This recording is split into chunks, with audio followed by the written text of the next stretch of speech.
I never thought my life could split into before and after in the way it did that Thursday night.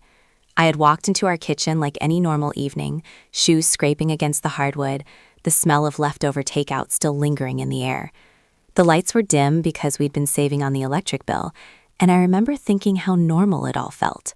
Normal, safe, cozy, the kind of safety I had told myself I deserved after 10 years of marriage. But the moment I opened that drawer, his drawer, I realized normal was a lie. I don't even know why I opened it. Maybe it was instinct. Maybe it was because he had been distant for weeks, calling me stressy every time I asked about his day, brushing off questions with a casual, nothing much, just work. I had laughed it off, thinking I was overreacting. But that night, I touched the edge of a manila folder that wasn't supposed to be there. The way it was stacked on top of the bills, the way it almost glowed under the kitchen light, it was like it was waiting for me. When I pulled it out, I didn't even know what I expected. Receipts? Old papers? I never imagined a life completely parallel to mine, hidden in plain sight. The folder was thick, heavy, filled with photographs, letters, and spreadsheets that mapped out a lifestyle I had no part in. I stared at the first photo. My husband, Mark, smiling at a woman with golden hair I didn't recognize, their bodies pressed close in a way that felt intimate. And then I saw the emails, detailed schedules, hotel bookings, and what looked like financial accounts for trips in apartments I didn't know existed. My hands shook as I flipped through it all, my chest tight, a dry kind of panic setting in. I wanted to throw it all back in the drawer and pretend I hadn't seen a thing, but some part of me needed to see everything, like my brain was addicted to the horror of the truth. Mark came home an hour later, the air still cool from the spring evening outside. He smelled like coffee in the city, like asphalt and early morning chaos, the smell I used to find comforting.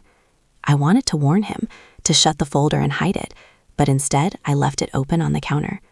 I watched him freeze at the sight of it, his expression shifting from casual fatigue to something sharp and guarded. "What's that?" I asked, my voice steadier than I felt. He didn't answer at first, just ran a hand through his hair, the gesture I had loved 1,000 times before, now twisting in my gut with betrayal. "It's nothing," he said finally. But it wasn't nothing. Not in the way the photos looked like nothing. Not in the way the emails screamed everything. I spent the night pacing our small apartment, the city lights blinking through the blinds, trying to process. I felt like I was walking through someone else's life, a ghost in the apartment we had shared for years. Every memory of him came under scrutiny. The business trips that always seemed convenient, the nights he claimed he had to stay late, the vacations he said were for work networking. They weren't lies in the way people tell small, harmless lies. They were entire constructs, a whole other existence that had been running in parallel to the one I knew. My phone buzzed with a text from my sister, asking if I wanted to grab coffee the next day, and I couldn't even respond. I couldn't think about anything outside the drawer, outside the photos, outside the emails. My life had split, and I had no idea which side I belonged to anymore. I tried to speak to him that night, to demand explanations, but his words were slippery, rehearsed, defensive. He told me it was complicated, that it wasn't what it looked like, that I wouldn't understand. Those words, the ones I had trusted for 10 years, felt like knives. I wanted to scream, to break something, to shake him until he told me the truth, but I also felt paralyzed by grief. This wasn't just about cheating. It was about being erased, about sharing a life with someone who had built a whole parallel universe I didn't even know existed. I couldn't wrap my head around it.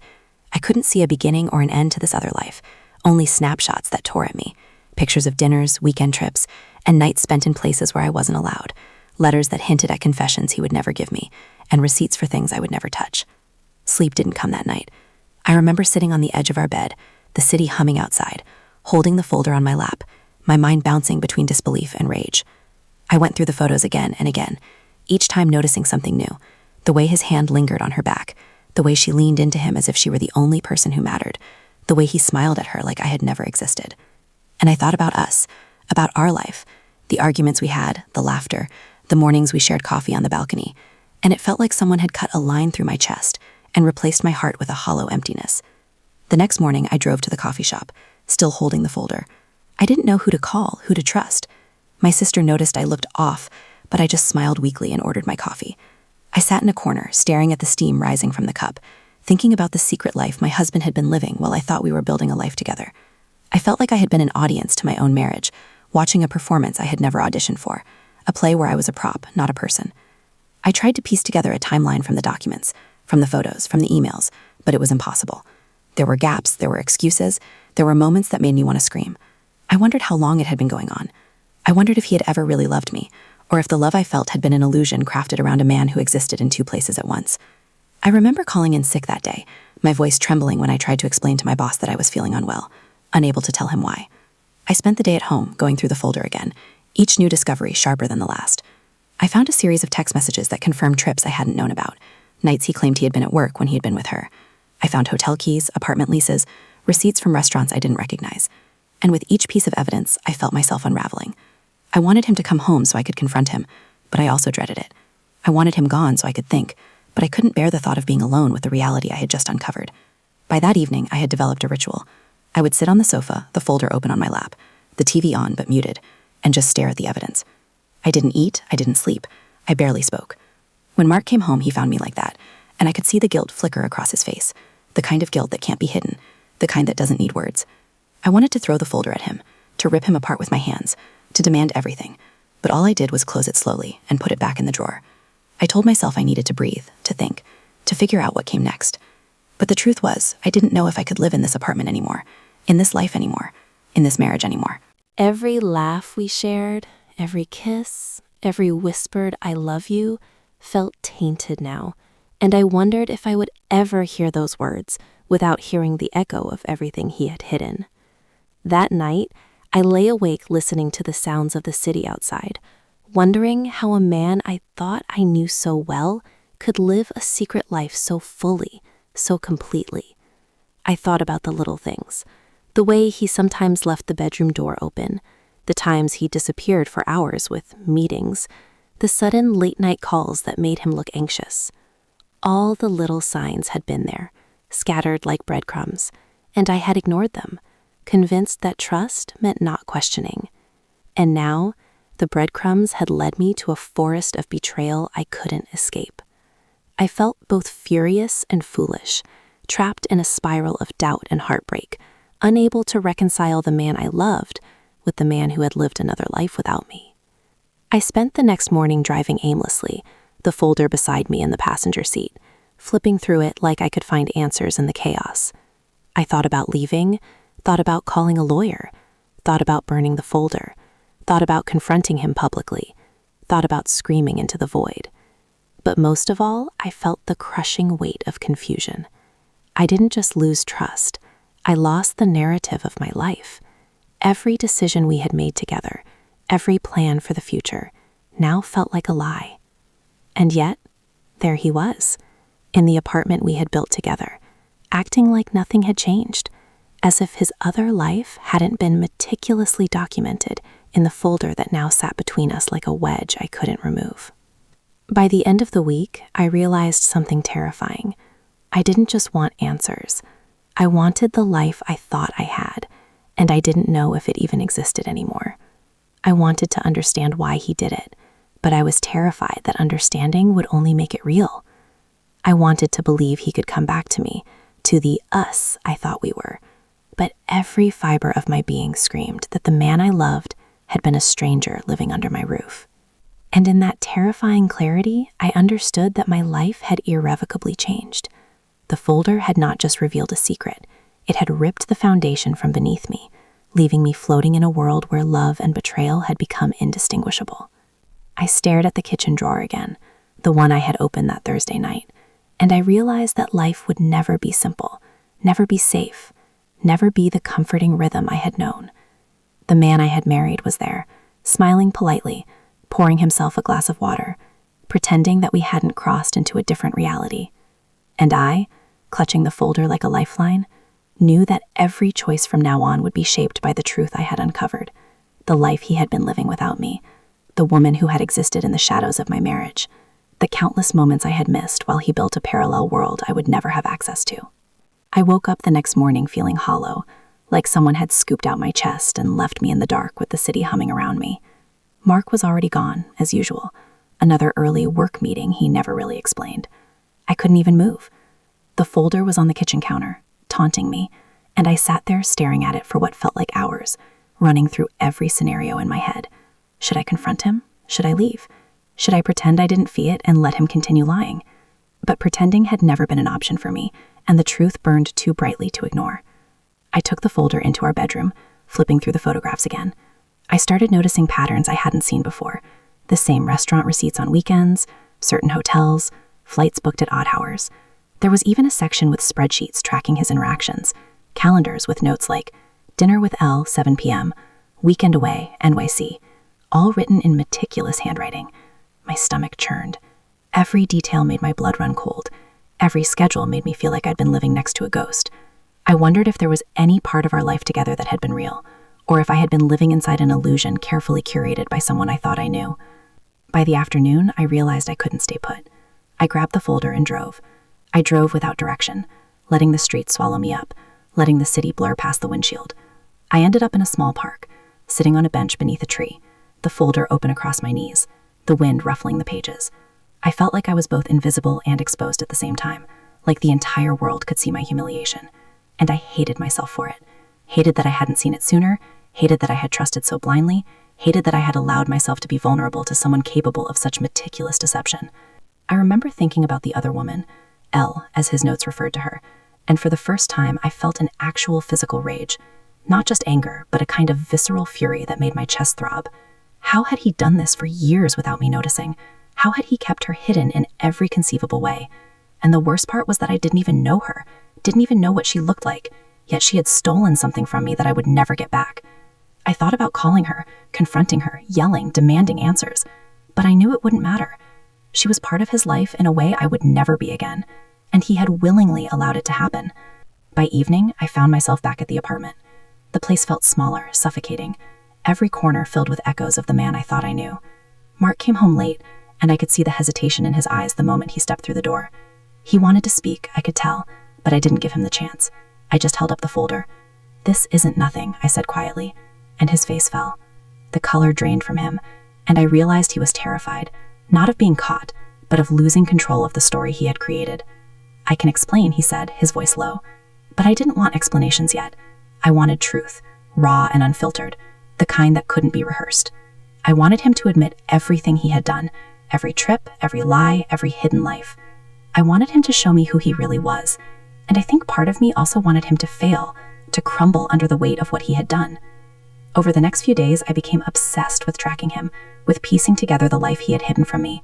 I went through every email, every calendar entry, every photo. I drove past some of the hotels he had used, watched him from afar sometimes, trying to confirm what I already knew. I felt like a detective in my own life, a survivor sifting through the rubble of betrayal. And in doing so, I realized that his lies were more than just occasional mistakes. They were a lifestyle. Every trip, every dinner, every secret apartment was calculated, intentional, and maintained for years. The thought made me feel sick. One night, after a particularly long day of digging, I found myself parked outside one of the addresses listed in the folder, a loft downtown he supposedly rented for work. I watched the windows glow with faint light, and for a moment I couldn't breathe. I thought about barging in, demanding answers, confronting the other life head-on, but something held me back. I didn't want to meet the other side just yet. I wanted to understand him first. I wanted to understand the choices that had led him to live two lives simultaneously, and how the man I had shared a decade with could betray me in such an absolute, meticulous way.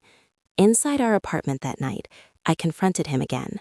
The conversation started small, questions about bills, about receipts, about hotel names, but quickly escalated. I asked why he had done it, and he froze. "I don't know," he whispered finally, but I didn't believe him. "You don't know?" I snapped.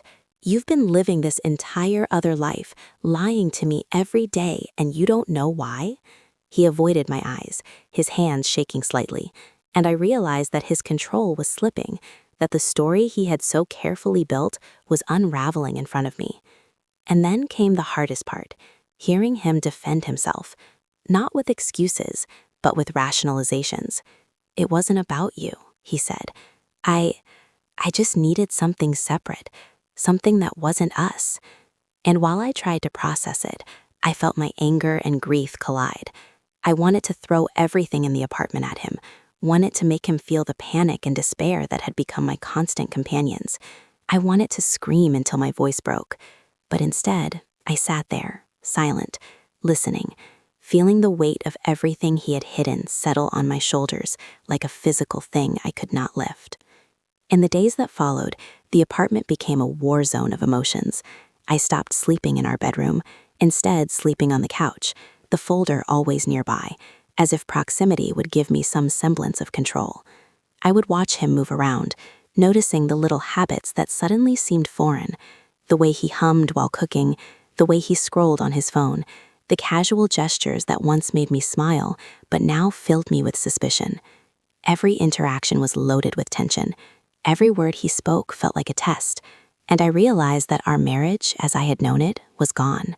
I started to retrace our shared memories, the trips, the birthdays, the anniversaries.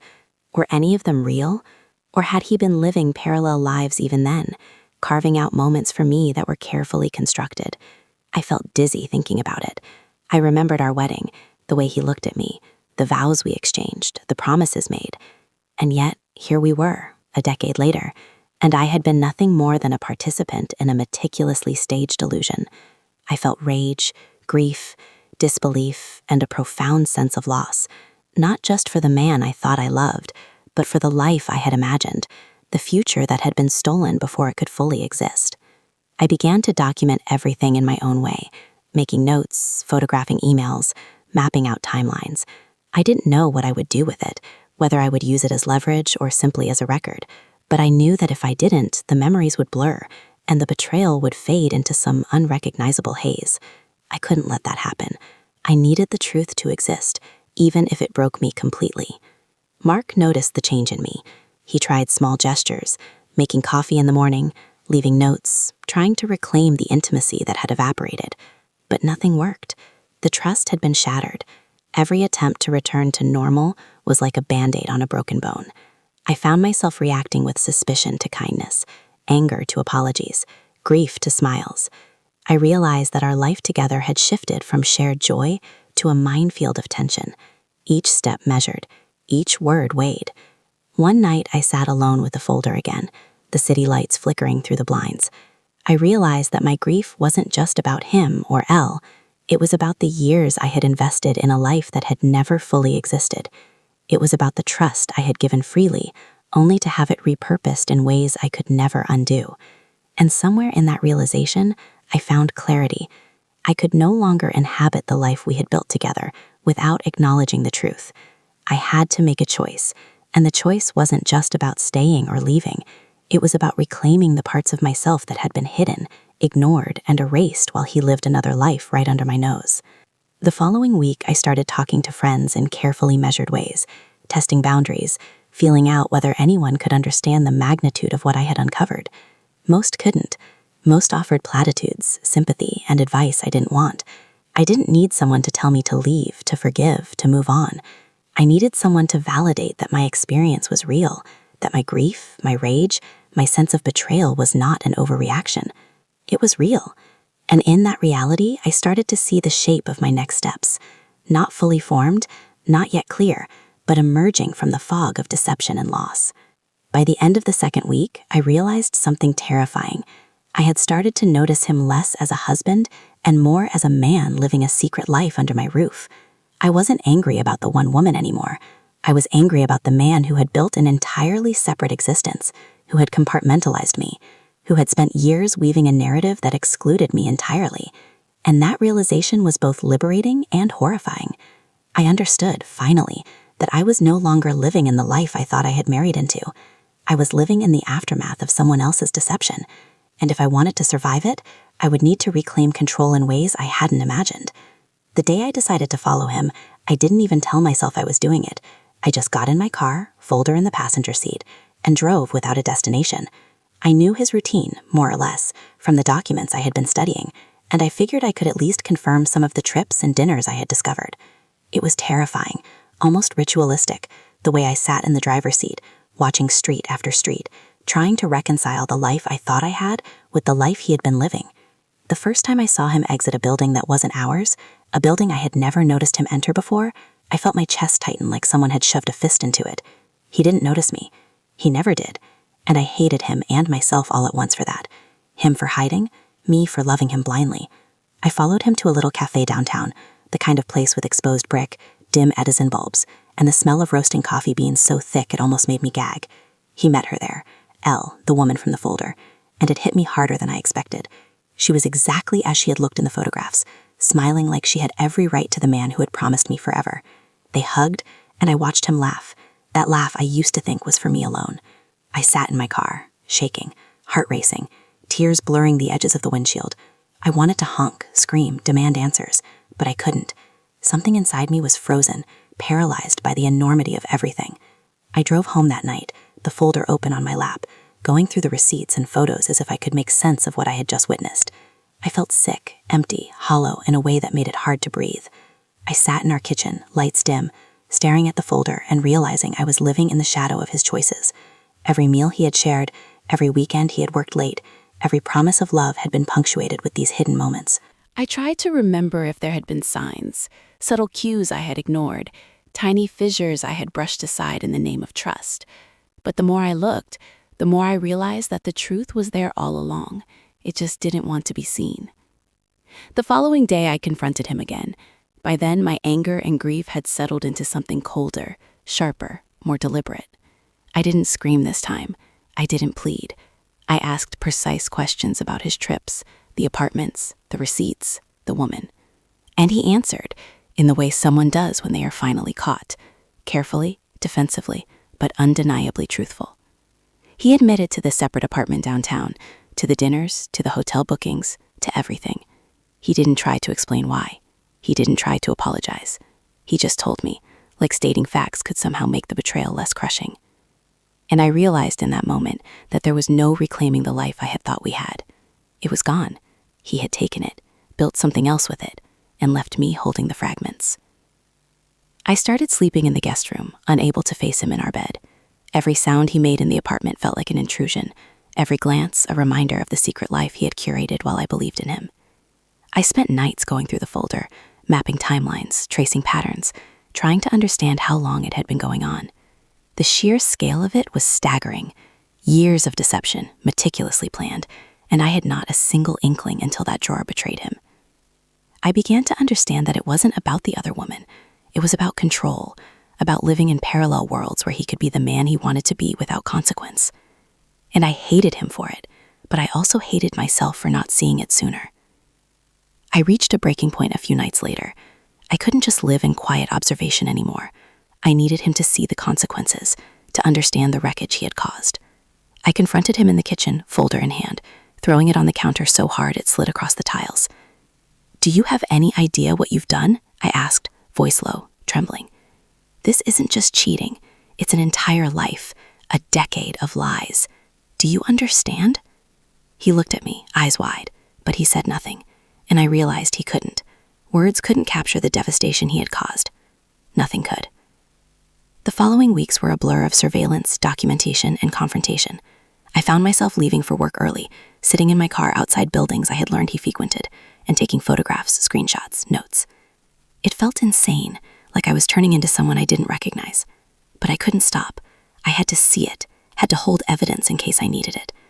I needed to confront the reality of the man I had married, the man who had lived under my roof while building an entirely separate existence. And in doing so, I felt a strange mixture of power and despair. Power, because I was finally aware, finally awake. Despair, because awareness had revealed just how deeply I had been deceived. One night, after days of following, documenting, and replaying conversations in my head, I confronted him in a way I had never done before. I didn't ask questions. I didn't cry. I just listed the places I had been, the addresses, the receipts, the photos I had captured on my own. I watched him, his face paling, hands shaking slightly. And then I said, "You don't get to hide anymore. You don't get to pretend we're living the same life. I see it all now." And for the first time, I saw fear in him, not the fear of being caught, but the fear of losing the narrative he had controlled for so long. I started talking to a therapist after that, someone I could trust to listen without judgment, without cheap advice, without telling me to just forgive. I needed someone to acknowledge the enormity of what had happened, to validate the chaos, the grief, the anger. And through those sessions, I began to understand a truth I hadn't been able to grasp on my own. The betrayal wasn't just in the acts, but in the life he had built in parallel, the one I had never been meant to see. It wasn't just infidelity. It was erasure, invisibility, the ultimate denial of the life we had supposedly shared. And acknowledging that truth, raw and unflinching, was both terrifying and necessary. By the time the folder had been examined, documented, and organized into a timeline, I realized I knew him in a way I had never wanted to know anyone. I knew the lies, the excuses, the meticulous planning, the hidden joy he took in secrecy. I knew the way he had compartmentalized life into sections I wasn't allowed to touch. And in that knowledge, I felt a strange, hollow clarity. I couldn't unsee it. I couldn't undo it. I couldn't go back to the naive, trusting version of myself who had believed in him without question. I had to move forward knowing everything, because to do otherwise would be to live in denial, and denial had brought me here, to this fractured, haunted place where love and betrayal were indistinguishable.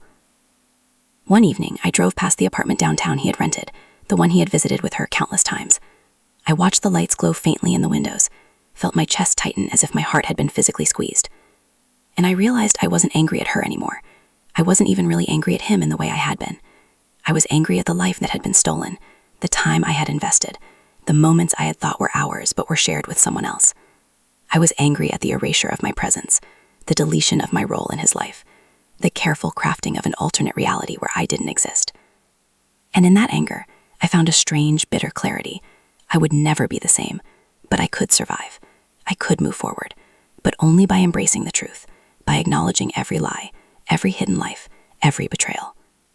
And so I began to prepare, not for revenge, not for reconciliation, but for the inevitable confrontation with the man who had lived a life I wasn't meant to see. I documented, I mapped, I traced. I kept meticulous notes of every lie, every trip, every hidden apartment, every secret interaction. I didn't do it to punish him. I did it to protect myself, to arm myself with the reality I needed to survive the next phase of our lives, whatever that might look like. I had no illusions anymore, no safety net of trust or love to fall back on. The man I had married was living elsewhere, in parallel, in a world I could never enter. And I had to navigate my own life with that knowledge, holding every fragment of truth close, shaping it into armor against the man I once called my husband. The morning I finally decided I couldn't stay in the apartment any longer, I woke up to the faint hum of the city outside, sunlight spilling across the floorboards, highlighting every imperfection, every shadow. I looked at Mark sitting at the kitchen counter, sipping coffee, scrolling on his phone like nothing had changed, and I realized that the man I had married was gone. He exists, yes, but not in the way I had ever thought he did. He was a stranger who had built a parallel world, a life that had never included me, a life I wasn't meant to see. And for the first time, I felt something I hadn't felt in months: clarity. I packed a bag that morning, methodically, deliberately. I didn't want to rush. I wanted to feel the control in my own hands, to reclaim something that had been stolen from me. I took only what I needed, leaving behind the remnants of a life that had been carefully curated around someone else's choices. I glanced at the folder one last time, sitting on the counter like a silent witness. I considered taking it with me, but I realized it wasn't mine to carry anymore. It was evidence, proof, but not the key to reclaiming my life. I left it where it was, and in doing so, I felt a weight lift. Driving away, I didn't have a destination. I let the streets guide me, the city unfolding in its familiar chaos. I passed the loft downtown, the apartment he had hidden from me, and I didn't look inside. I didn't want to see him, didn't want to confront that other life again. It had existed. I had seen it. I had documented it. That was enough. What mattered now was what I would do with my own life. For the first time in months, I allowed myself to cry. Not in anger, not in rage, not in despair, but in release. Years of deceit, years of betrayal, years of believing in a life that had never been real, all spilled out of me in quiet, ragged sobs. I didn't care who saw, didn't care about appearances, didn't care about control. I just let it happen. And in that release, I began to feel a tiny spark of something I hadn't felt in a long time: hope. I found an apartment a few days later, small but mine, with a view of the river where the city lights danced at night. I started rebuilding, not the life I had with him, not the life I had imagined, but a life that belonged only to me. I filled it with things I liked, things that made me feel alive. I didn't contact him. I didn't try to understand his choices anymore. I realized that some questions didn't deserve answers. Some betrayals didn't require closure. All I needed was to reclaim myself. I started therapy consistently, not just to process the betrayal, but to understand the patterns, the manipulations, the erosion of trust. I began journaling, documenting my thoughts, my grief, my anger, my small victories in reclaiming autonomy. And with each entry, with each session, I felt myself reconstructing the parts of me that had been lost. The woman I had been, the one who had trusted blindly, was gone, but the woman I was becoming was stronger, sharper, more self-aware, and unafraid of the truths she faced. Mark tried to reach me after a few weeks. A message, a call, a note slipped under the door. I didn't respond. I didn't need to. I knew exactly what he wanted: reassurance, control, validation, the chance to integrate himself back into the life he had erased. But I didn't owe him that. I had no obligation to the man who had lived a hidden life for a decade. My only obligation was to myself. The folder stayed in my mind for months, a silent, ever-present reminder of the reality I had discovered. Sometimes I revisited it, mentally, retracing timelines, confirming facts, acknowledging the depth of his betrayal. And sometimes I allowed myself to put it away, to let it rest in the past where it belonged. I realized that holding on to anger endlessly would trap me in a cycle I couldn't escape. I didn't forgive him, not yet, maybe not ever, but I also didn't let the secrets define my future. They were a part of my history, yes, but history doesn't dictate destiny. I began dating again months later, cautiously, deliberately. I told myself I would never be blind again, never naive, never willing to ignore signs for the sake of comfort. Each new relationship was tempered with awareness, each interaction measured with experience. And though I felt scars, invisible and deep, I also felt life, real, raw, unfiltered life. I laughed more cautiously, loved more carefully, and guarded my heart with the knowledge that betrayal existed, but it didn't have to define me. One night, as I walked along the river near my new apartment, the city lights reflecting on the water like fractured memories, I thought about him, not with longing, not with grief, but with clarity. I knew exactly who he was, what he had done, the lives he had led in parallel. And I also knew exactly who I was now, the survivor, the woman who had faced the unimaginable, who had confronted the hidden life of the man she loved, and who had walked away to claim her own reality. There was power in that knowledge, a fierce, quiet power that didn't need validation or revenge. It simply existed, unshakable and undeniable. The hardest part, I realized, wasn't discovering the secret life. It was accepting that it existed, that it had been real, that I had been excluded, erased, and manipulated. But the most liberating part was reclaiming myself afterward. I didn't need his explanations, his apologies, his presence. I didn't need to reconcile what had been lost. I only needed to live, to breathe, to rebuild. And in that rebuilding, I found a resilience I hadn't known I possessed, a clarity that no secret life, no betrayal, could ever take away. I still carry the memory of the folder, the photographs, the receipts, the emails. They are etched into my mind like scars, reminders of the life that never included me. But they no longer dictate my choices. I am no longer living in the shadow of his duplicity. I am alive, I am awake, and I am free to build a life that belongs entirely to me. The city continues around me, vibrant, chaotic, full of possibility, and for the first time in years, I feel like I belong somewhere, not beside him, not in his secret world, but in my own life, fully, completely, unapologetically.